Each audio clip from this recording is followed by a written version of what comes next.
Yes, royal Oh my we. lord. Hello, everyone, and welcome back to Make Me Smart, where we make today make sense, or the week in this case. Or the week. We're going to try to make the week make sense. Thanks to everybody joining us. Oh, I'm Kyle Ryssdal, by the way. Thanks for joining us on the pod today and the YouTube live stream for a little bit of economics on tap. We'll do the news fix. We'll play a little game at the end. I will also point out that I am enjoying an adult beverage for the first time in 34 days. It's Beechwood Brewing out of Huntington Beach, California. Can we see this? Yes. Yeah. It's their 28 Haze Later Hazy IPA. It's quite delicious. I tried some. We talked about this the other day. I tried some alcohol-free beers. They were fine, except they tasted like cardboard. So, anyway, That doesn't sound like fine, Kai. well, no. So here's what it was. It had a real. Let me get all wine geeky on you here. He says to the wine person in the crowd. It had a really good nose, right? It smelled really good. That first taste as it hit your tongue was really nice. And then the finish was cardboard. It truly was. I was like, ugh, what is this? Yeah, true. I took a like mocktail mixology class a couple weeks ago, Oh, and one of the things that they said was a struggle when making non-alcoholic cocktails is getting the bite right, yep, and so like that's that's probably totally what right. you Yeah. felt was missing. Yeah. That's Yeah. That's exactly the right phrase. But that's exactly the right phrase. Yes.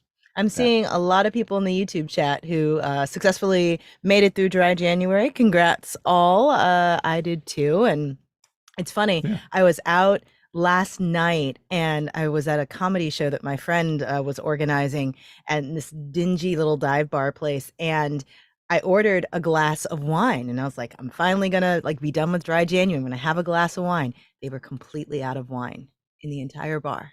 No red wine at all. They Wow. offered me a Really? rosé, and I was like, absolutely not. and so I spit on your rosé. That's pretty funny. I didn't that. Wow, that's that. Okay. But you know what's And I funny was is like, I I have that reaction to a lot of beers too. So I know where you're coming from. And so I was like, I guess I'll just stay dry another day. And so for me today, I am drinking a combo of non-alcoholic things. So the first one is this Avec premium carbonated mixer in yuzu and lime. You're supposed to either mix it with a spirit or drink by itself. I am mixing it with not a spirit, but with this little packet of craft mix strawberry mule that's actually Oh my several God. years old. Kimberly. Oh my. Audience, I Because apologize on behalf of everybody here at Make Me Smart for subjecting you to whatever Kimberly's about to do to herself. several years ago, actually no, I think it was the first year in the pandemic, the beloved David Brancaccio like sent out these nice little holiday kits with like little teeny tiny bottles of liquor and little mixers and I things since didn't we get couldn't have one. a holiday Thank you, party. David. I It's didn't because he get doesn't one. love you like he loves me. Well, And that's so true. I mixed it together. And so I have a very pink drink that is Oh my God. How does it tasty. It's taste? actually tasty. All right. Mm. Okay. All right. I Wow. feel We like we've will. missed everyone's drink We in have missed here. everybody's drink. We're Wait. gonna I see go. Ryan Coleman has an Imperial Snowplow Brown Ale from Urban Growler in the home of our parent company, St. Paul, Minnesota. Ooh, Christopher There you King go. has sake. Love that. Room temperature, though, right? Was that the one I saw? Yeah. Mhm. Room Let's temperature. see. Your sister, by the way, gave you a yikes for whatever that beverage is that you're drinking. So I'm just saying. Look, I'm just I'm in the saying. bureau. I didn't expect to be here for the show. I made it work with what I had. Okay. That's fair. That's fair. Lots of good drinks going on out there. Lots of good Mm-hmm. drinks. Yes, Good, yes, good, yes. good. Okay, so Yes. here's News. my news rant, and I will just say this. I need everybody to calm the hell down about this balloon. It's making me crazy. It's making me absolutely nuts.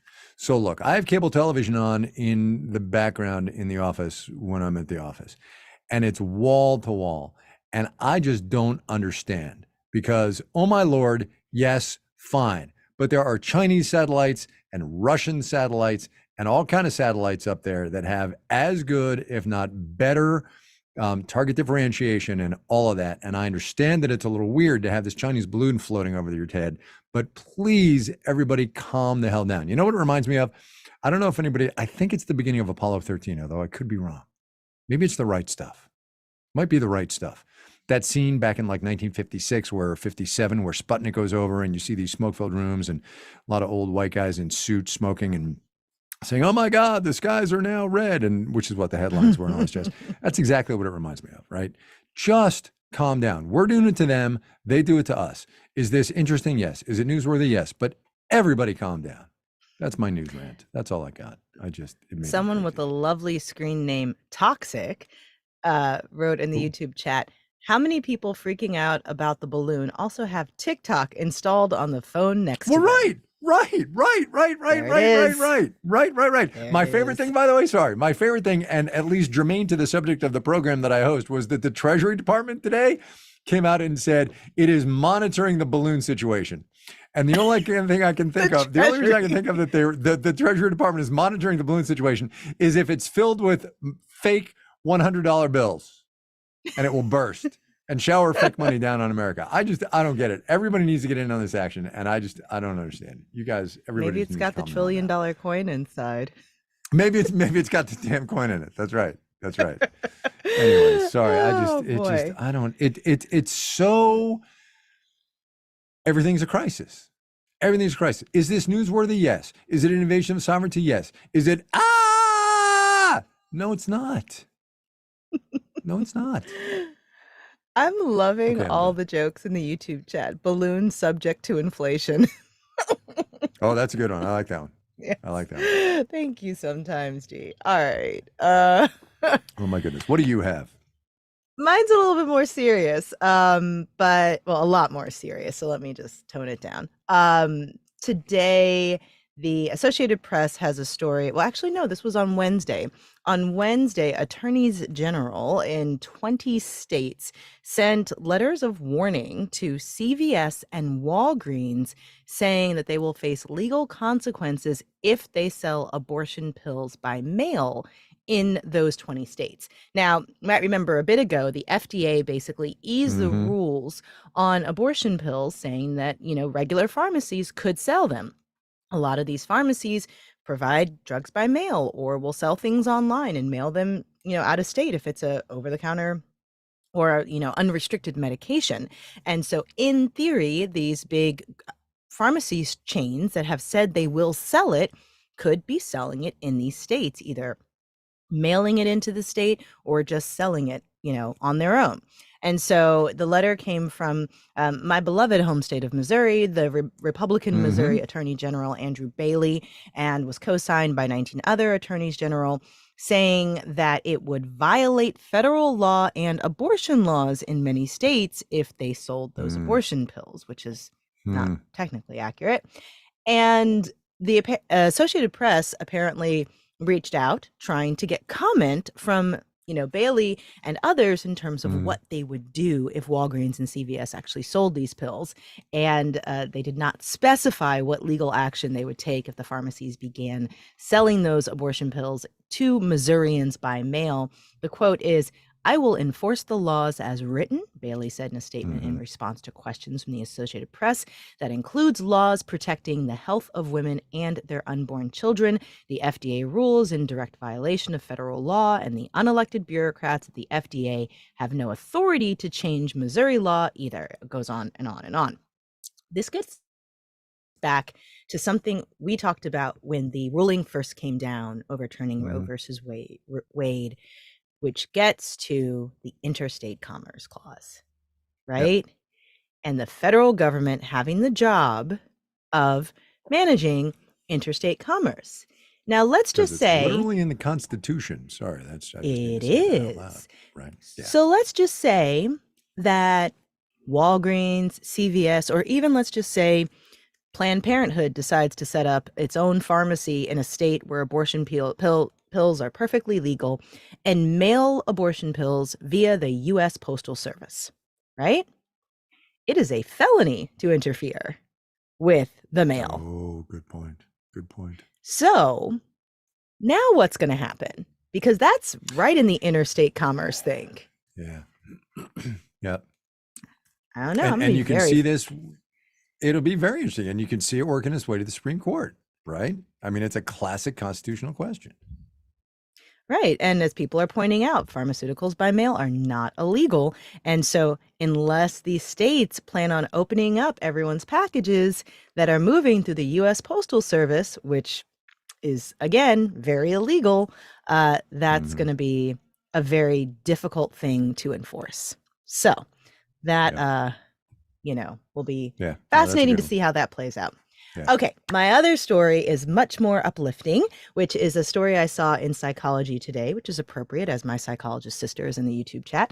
The headline is "The 10-Year Rule: Change Your Life Every Decade."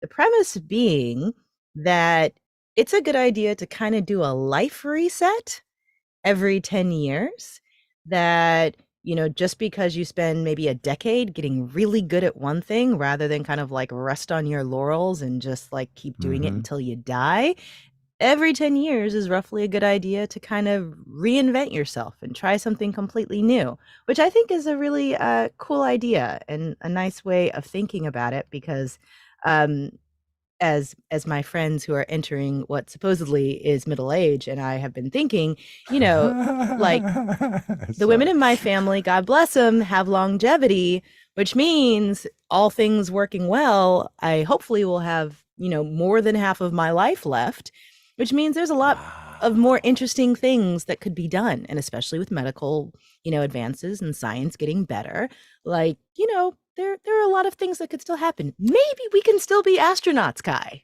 Maybe. Well, you may be. I'm probably at or slightly beyond the cutoff. But look, no. So this is really interesting, and here's what it goes to. My wife and I were having this conversation, and have been having this conversation for a number of years about next Mhm. chapters and this and that and blah blah blah. And one of the things that she says is, "Well, I'd love to take XYZ course or become XYZ, but that'll take 5 years." And my response always is, "Hey, babe, look, in 5 years you're going to be 5 years older, whether you've had this training or not, whether you've taken this course or not, whether you've explored this Mhm. option or not. So." Do it now, you know? Yeah, Cheryl and Yeah. Alexander in the YouTube chat says that she's 74 and has had 6+ careers/businesses. Oh my gosh. There you go. There you go. And I There you read go. all the time about these authors who don't even start their writing careers until they're in their like 50s or even Mhm. 60s and still Mhm. do really well because they've got like a lifetime of Yep. experience informing their Yep. writing, and it makes it really interesting. Yeah. So, Yeah. No, that's a really good sort of just not a rule to live by, but just a thought. Just bear it in yeah. mind as you freaking move through life. Ooh, LJ Payne went to college at 50. Good for you. There you go. Curious what you There you studied. go. All right, now we are going to do something a little bit different. We are going to take a quick break, and when we come back, we are going to play a game. So, this is a little. Don't even bother. It was supposed to be a little Charlton's bit of a not even longer waiting, man. break. He's just setting the thing. No, He's no, just setting the that's thing. okay. Charlton No, don't no. care. Don't mess with Charlton. He doesn't care. That's what I It's always because say. it's Charlton, not Drew. Drew would have given us That's time. right. All right. So that is it for the news fix. And so now we are going to play our very, very fun game called Half Full, Half Empty, where our very own Drew Jostad, who would have given us a longer break, I should say, will give us news topics and will tell you how we're feeling about them, whether that is more positive on the half full side or more negative on the half empty side of things. And you're welcome to play along in the chat. And Drew, let's take it away. Are you half full or half empty on couponing on TikTok?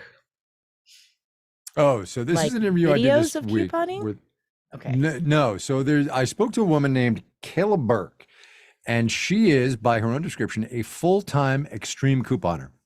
So she has 2 million followers on TikTok, where she does explanatory videos on how to basically get something for nothing. And it's totally interesting because it's not really simple at all. There's a 1.5-minute video that I saw as prep for the interview on how to get, it was, I don't know what, like $10 off whatever product it is, right? But couponing, which honestly, I thought kind of was an older person's thing, is not. It's very real. It's very digital now. You do it on your phone. It's a click and a tap and a bang zoom, and you got whatever you need for basically free or 2 for 1 or whatever. I'm half full. I just don't have the energy for it. I just don't have the energy for it because it takes concentration. I'm That's my half answer. full on couponing, but I should say I used to be a little bit of an extreme couponer. Like I'm that person who would, get the coupon for the 2 for 1 and then like ring up with the 2 for 1 that gave you the extra credit where if you bought two of these things and you get like $5 in credit and then you do a separate transaction, then you use your other coupons on Oh that my God. transaction so that you can use the extra money. I did all of those things. And I would, actually, I'm that person who would send like a screenshot or a photo to my friends, like, look, I just saved $42 at Yeah. CVS, and I would be Yeah. very excited about it. Can I tell you how sad I was? I guess it was last year when oh gosh, people are asking if it's coupon or coupon. Ugh. Well, Um, God bless the YouTube chat because I was going to ask you, but since the chat did, it's a regional dialect thing. That's what it is. Wait, what did I Full say? stop. Did I say You said coupon. You say coupon. I say coupon. It's a wash. coupon? Huh, interesting. You I say never even thought about it. potato. I say potato. You say tomato. Let's call the whole Sorry. thing off. That's called. There you go. Um, There you go. But I was really sad because the Washington Post got rid of its coupon section. And now, like, if I want to Well, do it, I have to do it on my phone. And that's really just yes. like data harvesting. And I don't want these companies to know my shopping habits. And I know that that's why they do it. But now I just don't use coupons as much because I don't want to hand over all of my shopping data for $1 off. To quote Scott McNeely, the one-time CEO of Sun Microsystems, you have no privacy. Get over it. I know, but I want to keep the illusion. I know. That's fair. All right, That's what's- fair. That's what's fair. next, Look, Drew? get you going through the day. Drew, please help. All right, the last Boeing 747 was delivered this week. Are you half full or half empty on, I guess, the end of the era? The Queen of the Skies. So let me date myself here. So when I was a kid, my father worked for a bunch of different airlines, and we would, and he was born in Norway. So we would go back every now and then and visit his parents, and we would fly space available because my dad worked for an airline. And my dad, we'd get to the airport, and my brother and I and my father. I mean, this was back in it was a long time ago, let's just say. And so my dad made me and my brother put on suit and a tie, and he had to put on suit and a tie. And so we would go up and my dad would schmooze with the gate person or the airline people. And probably my dad was really good at this. And so probably 8 times out of 10 that we went, we would wind up in first class. And back then there were almost always 747s going from New York to London and then up to Norway. And so we'd be in first class on a 747. And I have distinct memories of doing like my 8th grade homework in the upstairs lounge of a 747 in 1970, whatever the hell it was. And it was when there were couches up there. Yeah, there were couches and a bar and like tables and stuff. It was crazy. It was crazy. Wow. I will, yeah. So I'm a big fan of the 747, half full. I think I ended up in first class for the first time in my life, like last year. Oh, yeah. No, but I mean, so in terms of the 747, I'm gonna go half full. Like I'm a little sad for the nostalgia factor, but planes are better and more efficient, and yeah, for sure. I have to. The thing that the 747 brought in was sort of access to airline travel for so Right. many more people, and Right. now we don't need to have 500 people on a plane to travel, and I think that just makes it nice. I love all the stories of people flying in the 747s. Barbara Monaghan says, I flew to Thailand on the top cabin first class of a 747, but it was decked out in seats, not a lounge. Yeah. It was something. Yeah. It was something. Why is everybody so excited about the Hyperloop? One person is excited about the Hyperloop. One It's a person troll. who's probably a troll. Got it. Probably a All troll. right. All right. Next Anyway, up. Drew. All right, there seems to be a bit of a revival in use of old school cameras, both digital and film. Are you half full or half empty? What's an old school digital camera? Like so old school meaning like 20 years ago. So here's the way cameras are now, right? If I could just demonstrate, right? But there is a revival, and it's like the hipster thing. If I could apply hipsters to like young millennials or Gen Zers, of actually using old digital cameras like we used to use 20 years ago, right? Mm-hmm. And that's like the thing, and it's a good look and whatever. I don't. Can I be half? I don't care. Hey, you kids, get off my lawn. I should have known that was Sorry. coming. I'm You gonna should go have. half full just because I love things vintage. Like I have a typewriter in Oh, my that's fair. house. I mean, Do you? You and Tom Hanks. yeah, he made an app for it too. Like it's an Yes, app I that know. goes I on had your- it for a while, and then I Yeah. discovered it was useless. But yeah, he did have an app for sure. It made a nice sound though. Yep. So here's a little random story. One of my first jobs in public radio was as the assistant to NPR senior news analyst Dan Shore, who used to All do right. commentaries and sort of weekend reviews for NPR. And as his assistant, one of my main jobs was to take his scripts that he would type on a typewriter, and we're talking like Yeah. 2009, 2010 here. He would type them up on a typewriter, and then I would have to type it into the computer so that it would actually my be God. in the Oh system. my God. And That's so funny. I blew everyone's mind when I convinced Daniel Shore to type his scripts on a computer Yeah, because you could everyone just was do it. convinced he would never do it. And I was able to convince him to do it because he was a nice man. Good for you. Good for you. Yes. And you're a He persuasive used woman. to sing so, me. you know, there you go. He used to sing me La Vie en Rose all the time. It was so sweet. Oh, wow. Yes. All right. What is next? Paramount Global Sorry. announces they're merging the Showtime streaming service with Paramount Plus. Oh my God. Oh my Are you half full or I'm half so empty? sick and tired of this. I'm so sick and tired of the streaming wars. I'm so sick and tired of them.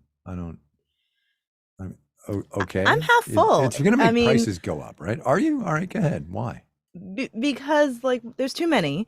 There's going to be consolidation, and we're going to get the streaming version of cable eventually. Let's just get to it. Exactly. It's going to happen. Let's just start. All right.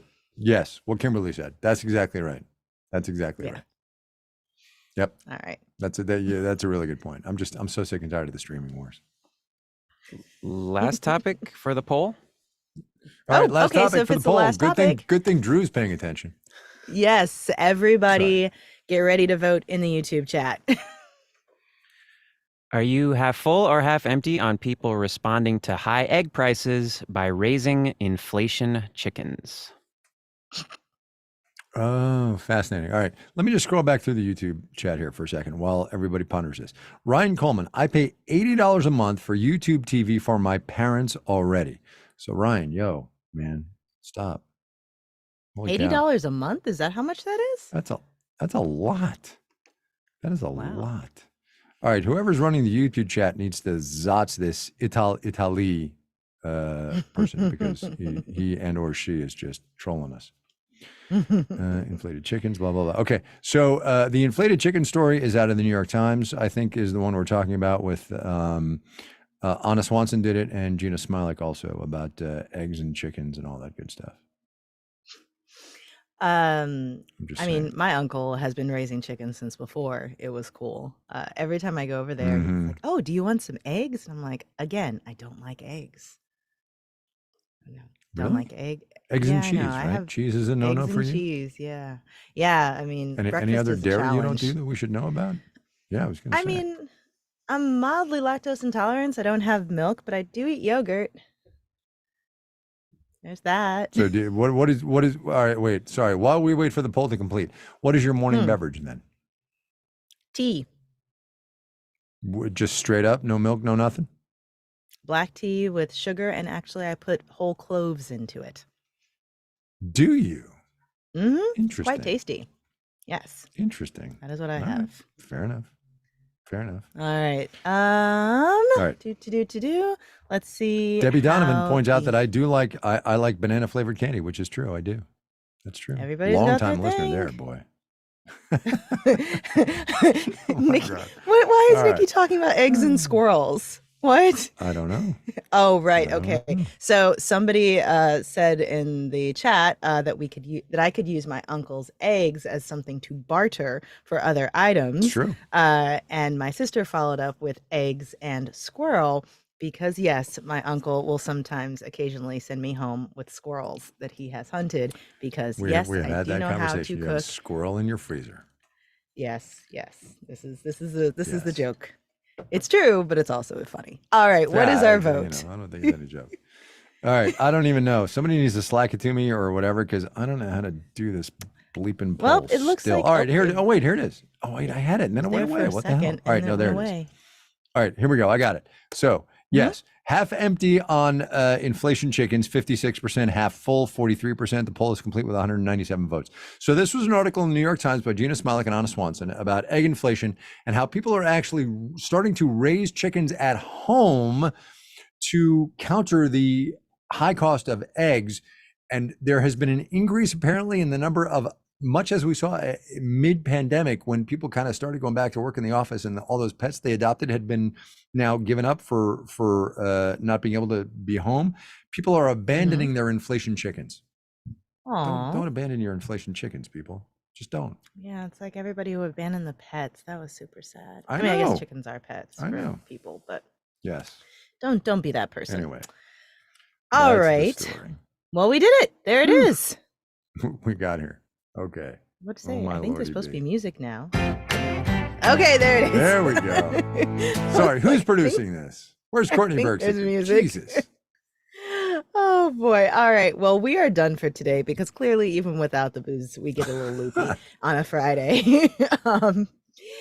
Next week, we are going to be back with more news you can use, economics on tap, make me smiles, what do you want to know Wednesdays, all the things, but we cannot do it without you. So if you have a question that you want us to answer on the Wednesday show, a comment you want to just give in general, or questions or something like that, something you heard on today's episode and you have strong feelings about it, let us know. We're at 508 UB Smart. Also, you can email us at makemesmart@marketplace.org. We're all about strong feels. If you guys got them, let us know. Make Me Smart is produced by Courtney Bergseeker. Today's episode was engineered by Charlton Thorpe. It's my first beer in 35 days, people. Drew Jostad wrote the theme music to Half Full, Half Empty. Antonio Barreras is our intern. Everybody, whatever. The team, probably sober, behind our Friday game is Mel Rosenberg, Emily McCune, Why do they have to be sober? And Antoinette Brock. Sorry. Marissa Cabrera is our acting senior producer. Bridget Bodner is the director of podcast, and Francesca Levy is the executive director of digital. And thank you to everybody for following along. Have a wonderful weekend. And tolerating us. Oh, my Lord. Yes, tolerating us.